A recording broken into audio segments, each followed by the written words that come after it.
Le village caché par le sable, Suna, est l'un des 5 grands villages de l'univers de Naruto. Il est situé dans le pays du vent, au sud-ouest et est dirigé par un Kazekage. Suna est caché en plein désert aride, balayé par des vents violents. Les ninjas de ce village sont spécialisés dans les techniques futon et dans le marionnettisme. Bonjour à tous, j'espère que vous allez bien. Aujourd'hui, je vais vous expliquer l'histoire du village de Suna. Tout d'abord, nous allons voir les Kazekage. Le Shodaime Kazekage Reto est le créateur du village. Il a réussi à rassembler tous les shinobi vivant dans le désert pour créer Suna. Il a participé à la première réunion des 5 Kage, le Nidaime Kazekage, Shamon. Tout comme le premier Kazekage, on ne connaît pas grand chose de lui à part qu'il était le bras droit de Reto et qu'il a un tatouage sur le crâne. Le Sandaime Kazekage, mon Kazekage préféré. On ne connaît pas son vrai nom, mais on sait qu'il est le plus puissant de tous les Kazekage. En mélangeant Doton et Futon, il maîtrisa le Jiton, un Kage-Genkai qui génère un champ magnétique à ne pas confondre avec le Jinton. Il a donc utilisé le Jiton pour créer sa propre technique, la limaille de fer. Il créa cette technique en cherchant à imiter les techniques du sable qu'utilisent les Jinchuriki de Shukaku. Il est mort tué par Sasori avant la 3ème grande guerre ninja. Le Yondaime Kazekage, Rasa. Il est le père de Temari Kankuro et Gaara. C'est lui qui a décidé de sceller Shukaku dans Gaara pour augmenter la puissance de Suna. Il maîtrisait tout comme le 3ème Kazekage, le Jiton, et avec le Jiton, il pouvait maîtriser la poussière d'or. C'est une technique très puissante qui lui a été très utile pour repousser les attaques de Shukaku à plusieurs reprises. Rasa liera une alliance avec le village d'Oto dirigé par Orochimaru avant l'examen de Chunin afin de détruire Konoha. Mais Orochimaru l'assassinera en toute discrétion. Il prendra sa place de Kazekage pendant l'examen de Chunin et manipulera tous les ninjas de Suna. Après l'examen de Chunin, les shinobi de Suna retrouveront son corps. Et le Godaime Kazekage, Gaara, il a vécu une histoire tragique. Son père, Rasa, avait décidé de sceller Shukaku en lui. À cause de ça, tous les habitants de Suna le rejetaient. Il s'est donc rempli de haine et deviendra complètement fou lorsque son oncle, le frère de sa mère, tenta de le tuer. Pour Gaara, son oncle était la seule personne qu'il aimait. Il s'est donc senti trahi, mais la vraie raison était que Rasa avait ordonné à son beau-frère d'assassiner Gaara, qui était devenu une menace pour Suna. Gaara, grâce à Naruto, changera de mentalité et deviendra le 5ème Kazekage à l'âge de 15 ans.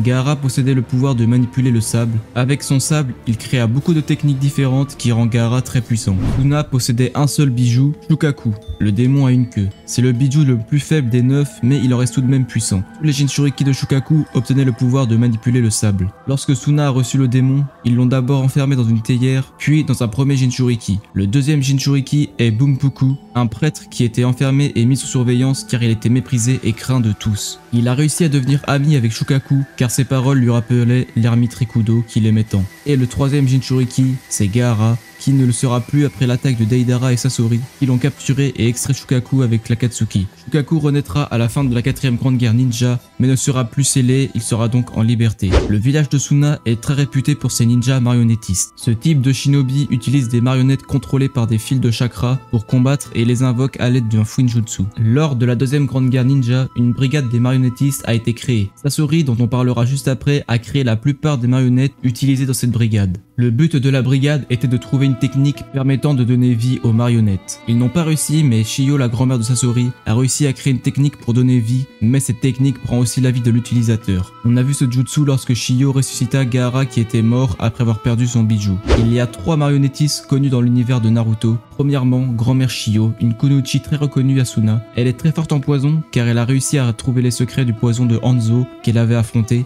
De plus, à la 2ème grande guerre ninja, elle élabora des poisons très efficaces, mais Tsunade arrivait toujours à mettre au point un antidote, ce qui fait que Shio la surnomma la princesse Limace. Durant cette même guerre, Sakumo attaqué le corps blanc de Konoha tua son fils et sa belle-fille. À la suite de ça, Shio adoptera donc son petit-fils Sasori et lui enseignera l'art des marionnettistes. Plus tard, lors du règne du 4ème Kazekage, Rasa ordonna à Shio de sceller Shukaku dans son fils Gaara, ce qu'elle accepta difficilement, puis avec son frère Ebizo, elle décida d'arrêter d'être un ninja. Deuxièmement, Sasori, le petit-fils de Shio, est le plus grand marionnettiste que Suna ait connu. Traumatisé par la mort de ses parents, il créa dès l'âge de 5 ans ses premières marionnettes. Puis il fabriquera 2 marionnettes à l'effigie de ses parents pour oublier sa solitude. Et à l'âge de 15 ans, il désertera le village pour rejoindre l'Akatsuki en tuant le 3ème Kazekage pour en faire sa plus puissante marionnette. Il mourra lors de son combat contre Sakura et Shio en se laissant tuer. Et le 3ème marionnettiste, Kankuro, le frère de Gaara, tout comme sa sœur Temari, ils ont été élevés par leur père Rasa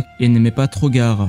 Puis, lorsque Rasa est mort, Gaara les a rejoints dans une équipe dirigée par Baki et à partir de là, Kankuro écoutera tous les ordres de Gaara. Kankuro perd à l'examen de Chunin face à Shino Aburame et lorsque Gaara changea de mentalité, Kankuro et Temari vont être très heureux d'apprendre que leur petit frère est passé du bon côté. Dans Shippuden, Kankuro a affronté Sasori qui lui révéla que ses marionnettes ont été créées par lui. Kankuro n'était pas de taille face à Sasori, mais après sa mort, Kankuro décida de faire de Sasori une marionnette. À la 4e Grande Guerre Ninja, Kankuro était le chef de l'unité d'attaque surprise. Maintenant, nous allons voir d'autres shinobi qui sont assez connus. Donc on a Temari, la sœur aînée de Gaara et Kankuro. Elle est spécialisée dans le technique futon et dans le maniement de son éventail. Temari bat Tenten et Shikamaru à l'examen de Chunin. Mention spéciale à son petit futon sur Madara lorsqu'il a mis une fessée à l'Alliance Shinobi. À la fin de Shippuden, Temari se mit en couple avec Shikamaru, devenant ainsi une ninja de Konoha et eurent Shikadai pour enfant. Baki, un jonin qui est devenu le sensei de Gaara, Kankuro et Temari. Il a tué Hayate Gecko qui avait surpris sa conversation avec Kabuto. Baki servait d'intermédiaire entre Oto et Suna,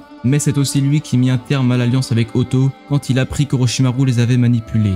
Ebizo, le petit frère de Shio, c'est un ancien ninja très réputé dans le village. Avec sa sœur, il formait l'honorable fratrie. Il s'est retiré de la vie active de Suna avec sa sœur car il se jugeait trop âgé pour rester ninja et disait que Suna était capable de vivre sans eux. Pakura et Maki. Je vais parler des deux en même temps parce qu'elles sont liées. Pakura était une kunoichi de Suna très puissante car elle maîtrise un Kekkeigenkai, le Shakuton, qui mélange Katon et Futon. Elle est morte après la 3e Grande Guerre Ninja car elle fut livrée aux ninjas de Kiri afin de permettre la conclusion d'un accord entre Suna et Kiri. On l'a vu lorsque Kabuto l'a ressuscité à la 4e Grande Guerre Ninja. Maki quant à elle était sa disciple. On a découvert ce personnage comme Pakura à la 4e Grande Guerre Ninja. Maki a été très utile à l'unité de Kakashi, la 3e, car elle est spécialisée dans les techniques Fuinjutsu, donc elle a scellé presque tous les ennemis vaincus par la 3e division.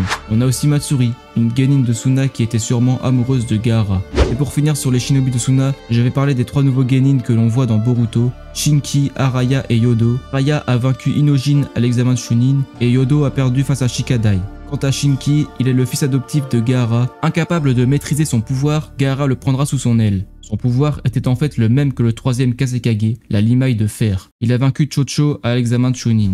Et enfin, je vais vous parler de Suna durant les guerres ninja. Suna n'est pas mentionné dans la 1re Grande Guerre Ninja, on suggère donc qu'il n'y a pas participé. Pour la 2e Grande Guerre Ninja, on sait que durant cette guerre, Shio développa de nombreux poisons très mortels, mais Tsunade trouva à chaque fois des antidotes. Les parents de Sasori sont aussi morts durant cette guerre par Sakumo attaqué. Suna est responsable du déclenchement de la 3e Grande Guerre Ninja, enfin c'est plutôt Sasori, car il a tué le 3e Kazekage. Cela a affaibli le village, ce qui a rendu une attaque sur Suna très facile pour les pays voisins. Et durant la 4e Grande Guerre Ninja, Gaara fut désigné commandant général de l'armée de l'Alliance Shinobi et Kankuro chef de l'unité d'attaque surprise. Ce qui montre que Suna a bien évolué, car avant il était considéré comme le village le moins puissant des 5 grands villages. Et petite anecdote pour finir la vidéo, aucun des personnages de Suna n'a de nom de famille. Si la vidéo t'a plu, abonne-toi.